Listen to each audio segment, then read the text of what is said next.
جی، آپ دیکھ رہے ہیں سخن ٹی وی اور میں ہوں وقاص عزیز۔ سخن کے پروگرامز میں میری کوشش ہوتی ہے کہ جو ہمارے سینئرز ہیں ان سے زیادہ سیکھنے کے عمل کو آگے بڑھایا جا سکے۔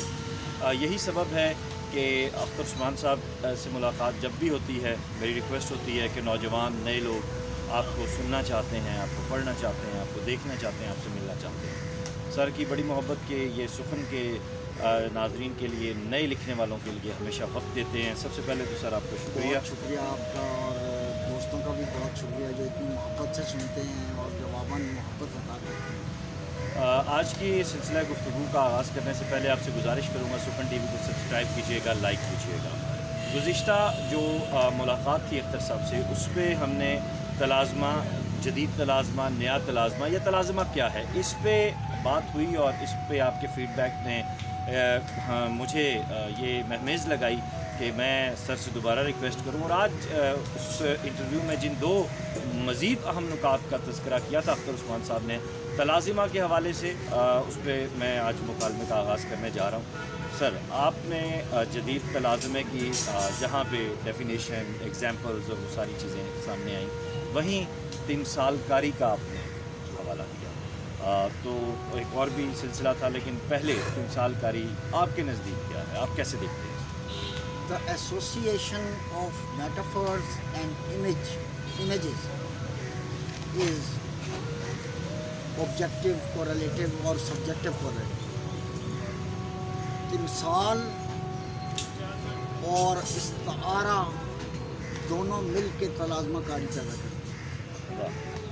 بنیادی بات یہ ہے کہ تمثال کا اب امیج کی دو صورتیں ہیں۔ ایک امیج ہوتا ہے جس کو ہم ایڈیوگرام کہتے ہیں، دوسرا امیج ہے جس کو ہم وارٹیکس کہتے ہیں۔ ایڈیوگرام جو ہے اس میں امیج جو ہے وہ بکھراؤ کی صورت میں کام کرتا ہے، جبکہ وارٹیکس میں جو لفظ سے ہی ظاہر ہے، امیج ایک بھنور کی طرح ہوتا ہے، جیسے بھنور کا سینٹر ہوتا ہے، بھنور کا مرکز ہوتا ہے۔ تو یہ تحریک جو ہے، جو امیج کی تحریک ہے، آپ کو معلوم ہوگا کہ عزرا پاؤنڈ نے شروع کی تھی 1910-12 میں، جس کو ایلیٹ لے کے چلا، اور پھر دنیا میں امیجزم کا ایک شور ہوا۔ تو کسی نے پاؤنڈ سے یہ بھی کہا تھا کہ آپ کا جو امیج ہے وہ سمبل سے مستعار ہے، صحیح، علامت سے مستعار ہے۔ تو اس نے یہ کہا تھا کہ علامت جو ہے وہ لفظ کو اریتھمیٹیکلی استعمال کرتی ہے، جس میں ایک کا مطلب ایک ہوتا ہے، دو کا مطلب دو ہوتا ہے، جبکہ امیج میں جو ورڈ ہے، جو لفظ ہے، اس کی ویلیو ہوتی ہے۔ جیسے ایکس کی ایک ویلیو ہے، اے کی ایک ویلیو ہے، سی کی ایک ویلیو ہے۔ تو یہ فرق ہے اس میں سمبل میں اور امیج میں۔ تو تلازمے پر جب ہم بات کرتے ہیں تو اس کا یہ مطلب ہوتا ہے کہ ایک لفظ دوسرے لفظ سے جب جڑتا ہے، یا ایک اور ویو پوائنٹ سے جب استعارہ اور تمثال آپس میں ملتے ہیں، تو وہ ایک تمثیل ایلجی کریٹ کرتے ہیں۔ صحیح، وہ تمثیل پھر استعارہ اور جو تمثال ہے، یہ دونوں مل کر ایک تمثیل ترتیب دیتے ہیں جو کسی داستان کی طرح۔ اچھا، اس پہ پھر بنیادی جو اہمیت ہے وہ استعارے کو حاصل ہوئی۔ استعارے اور تمثال دونوں، صحیح، یہ صحیح، تلازمہ کاری تشبیہ، علامت، تمثال اور استعارہ سے مل کے بنتی ہے۔ صحیح، صحیح، مثلاً میر کہتے ہیں کہ اس آب خستہ سبزے کو تو آفتاب دے، مژگان تر کو یار کے چہرے پہ کھول میر، اس آب خستہ سبزے کو ٹک آفتاب دے۔ آپ یہ دیکھیے کہ میر نے استعارہ کیسے پیدا کیا، تمثال کیسے پیدا کی۔ وہ یہ ہے کہ مژگان تر آیا ہے، پھر محبوب آیا ہے، پھر چہرہ آیا ہے، پھر آفتاب آیا ہے، پھر آب خستہ سبزہ آیا ہے۔ یہ ساری چیزیں مل کے جو ہیں میر یہ کہہ رہے ہیں کہ یار کا یا محبوب کا جو چہرہ ہے اگر اس پر نگاہ رکھی جائے تو پانی کا مارا ہوا سبزہ ہرا ہو جاتا. واہ واہ واہ نگاہ یار جو ہے وہ زندہ کرنے کا کام کرتی ہے، واہ واہ. جبکہ غالب جو ہیں وہ اس کے بالکل الٹ، ان کے نزدیک تمثال صفتی آئینے میں ہے، جبکہ میر کے نزدیک تمثال صفتی جو ہے وہ نگاہ میں.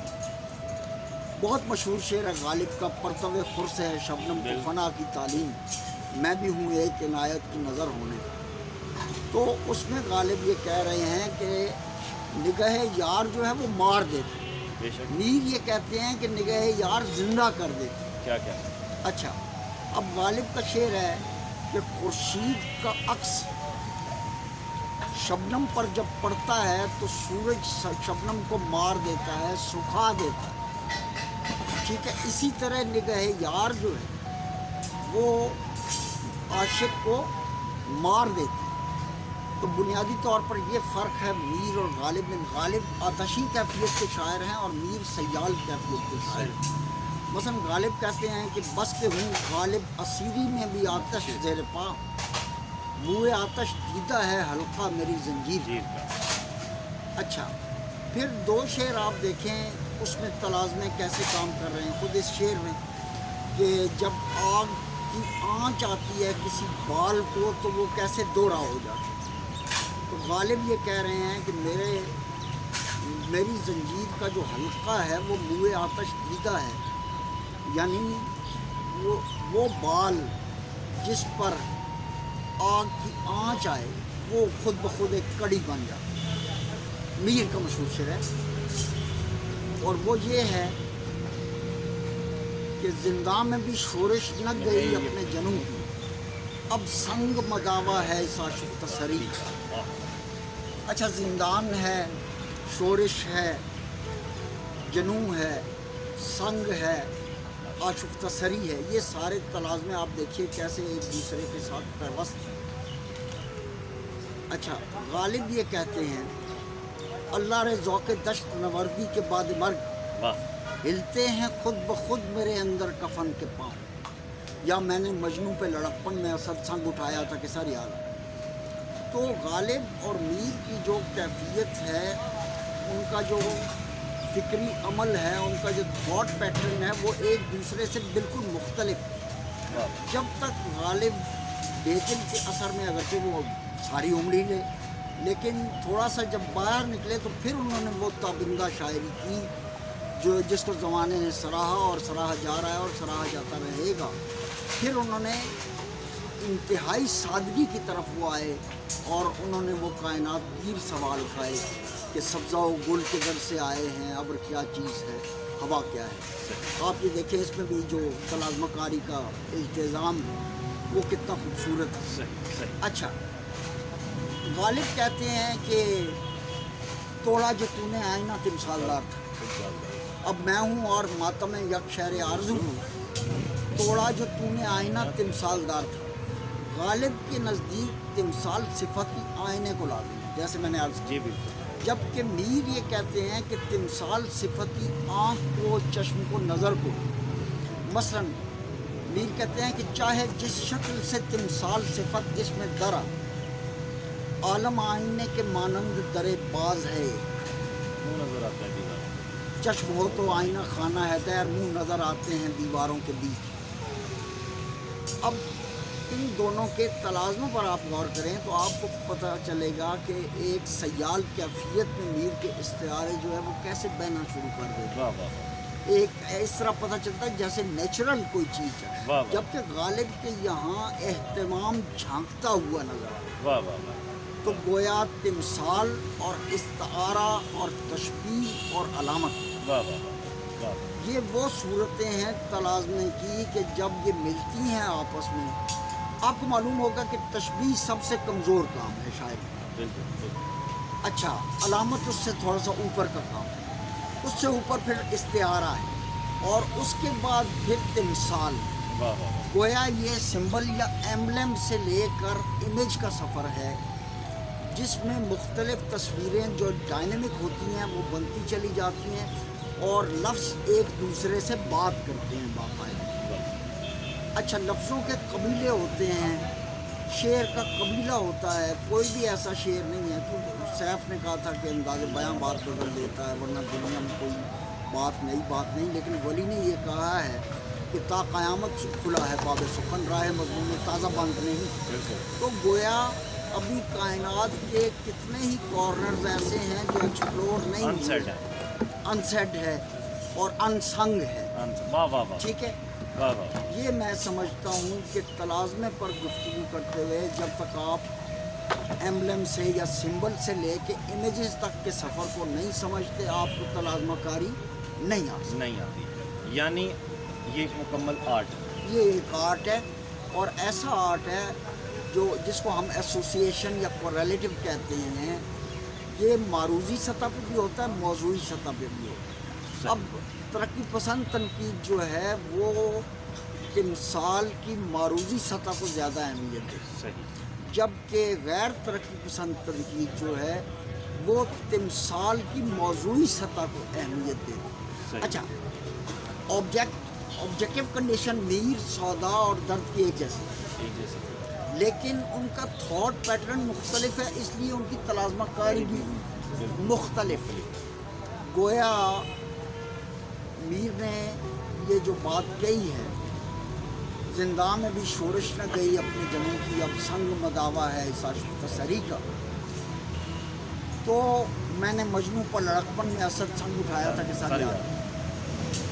اب ان دونوں میں جو بنیادی فرق ہے وہ تلازمہ کاری کا فرق کہ میر جو ہے وہ سیال کیفیت میں لفظوں کو کیسے رکھ دیتے ہیں اور ایک فطری طریقے سے استعارہ, تمثال اور تشبیہ اور علامت سے ملتا ہوا ایک پوری داستان کریٹ کر دیتا ہے. اچھا اختر صاحب, ہر فنکار تو اپنے برش کے مطابق یا اپنے ہنر کے مطابق جو ہے وہ شیڈز دیتا ہے. جی, اسٹروک لگاتا ہے, وہ شیڈز بھی دیتا ہے. ٹھیک ہے, لیکن آج کے ناقد کے حوالے سے میں یہ اس بحث پہ بات تو بہت ساری جو ہے وہ بھی ہونا باقی ہے, یہ دوسری اس کی قسط ہے, لیکن ایک سوال آخری جو میں کرنا چاہ رہا ہوں آج کی اس نشست کا وہ یہ کہ آج جو غزل پہ تنقید کہیں اگر تھوڑی بہت ہو بھی رہی ہے تو وہ ناقد جو ہے وہ چلا جاتا ہے ڈائریکٹ کرافٹ کے اوپر یا اسلوب کے اوپر, وہ ان جو بنیادی چیزیں ہیں یا یہ جو باریک حوالے ہیں ان پہ بات نہیں کرتا. اس لیے کہ دیکھیں اکادمیہ میں اکیڈمک جو سینٹرز ہیں ہمارے, ان میں اگرچہ یہ علامت سے لے کے تمثال تک کے سفر کو پڑھانا چاہیے, لیکن وہ اہلیت یا لیاقت نہیں ہے نا جو ان چیزوں ساری چیزوں کو واضح کر دے کہ بنیادی طور پر ان چاروں میں کیا فرق ہے. 4 لائنیں بس کی ہوتی ہیں ان کے بارے میں, وہ ان کو معلوم نہیں ہے. تو گویا ہم ایک ایسے سفر پر نکل پڑتے ہیں جس کی کوئی منزل نہیں. اچھا تنقید جو ہے ہماری جدید جو ترین جو تنقید ہے وہ تو غزل سے معاملہ کر ہی نہیں سکتی, وہ فکشن سے معاملہ کر ہی نہیں سکتی, وہ نظم سے معاملہ کر ہی نہیں سکتی. آج تک ہم شاعری کی اصطلاحات کو نثر پر لاگو کر کے بھی نثر کو سمجھنے کی کوشش کرتے ہیں جو بالکل غلط ہے. فکشن کی اپنی ٹرمینالوجی درکار ہے اور یہ بڑا کام ہے اگر فکشن کی ٹرمینالوجی جو ہے اس کو کوائن کیا جائے اور نئی سطح پر چیزوں کو دیکھا جائے. تو میں یہ سمجھتا ہوں کہ دوستوں کو یہ سمجھنے کی ضرورت ہے کہ بنیادی طور پر تلازمہ کاری ہے کیا. جب تک آپ اس کو نہیں سمجھیں گے آپ مصرع بافی کے فن کو نہیں سمجھیں گے. میں آپ کو کچھ لائنیں اس کی سنا دیتا ہوں شیکسپیئر کی آخر میں, جی بالکل, جس میں آپ کو یہ معلوم ہوگا کہ تلازمہ جو ہے وہ کیسے سفر کرتا ہے. وہ کہتے ہیں Life is but a walking shadow, a poor player that struts and frets his hour upon the stage and then is heard no more. It's a tale told by an idiot full of sound and fury signifying nothing. واہ, And all our yesterdays have lighted fools the way to dusty death. Out, brief candle. اچھا, اب یہ سارا دیکھیں وہ کہتے ہیں کہ زندگی کسی بے وقوف کی سنائی ہوئی داستان ہے اور انسان کی یہ حالت ہے کہ وہ اس کی زندگی اتنی ہی ہے جیسے کوئی اداکار سٹیج پر آ کر تھوڑا سا وقت گزارتا ہے اور اپنا وقت گزارنے کے بعد چلا جاتا ہے. اور ہمارا تمام جو امروز ہیں، ہمارا جو دیروز ہے، ہمارا جو یسٹرڈے ہے اور ہمارا جو فردہ ہے، وہ tomorrow and tomorrow and tomorrow, یہاں سے یہ شروع. تو ہمارا جو دیروز ہے، گزرا ہوا جو کل ہے، اس نے احمقوں کی پرورش کی. دیکھیے اب تنقیدی سطح بھی شیکسپیئر کی کتنی عظیم ہے کہ وہ اپنے پلے میں کیسے اپنی معاصر صورتحال کو بیان کرتے ہیں. اور میں یہ سمجھتا ہوں کہ اس ٹکڑے کو اگر ذہن میں رکھ کر بات کی جائے تو تلازمات جو ہے اس کے تحت آنے والی علامتیں، تشبیہیں، استعارے اور تمثالیں جو ہیں وہ بآسانی ہم پر کھل سکتی ہیں. آج کے لیے اتنا ہی ہے. بہت شکریہ اختر بھائی، آپ نے بہت سارا وقت دیا اور یقیناً آپ کے فیڈ بیک کا انتظار رہے گا. اگلے نشست جو ہوگی اس میں جس طرح ایک سیکھنے کا یہ عمل شروع ہوا ہے، اس میں ہم آپ کی جانب سے بھی موضوعات کا انتظار کریں گے. اگر آپ کے ذہن میں جو سوال ہوں، اگر کوئی موضوعات ہوں تو وہ بھی آپ کمنٹ باکس میں بھی درج کر سکتے ہیں. سخن کے پیج پہ جو ہے اس کو آپ شیئر کر سکتے ہیں. اس کے ساتھ ساتھ جو دوست میرے ساتھ ذاتی طور پر رابطے میں ہیں وہ مجھے بھی ٹیکسٹ کر سکتے ہیں میرے فیس بک اور سوشل میڈیا کے ذریعے، میرے واٹس ایپ کے ذریعے. اپنا خیال رکھیے گا. خدا حافظ.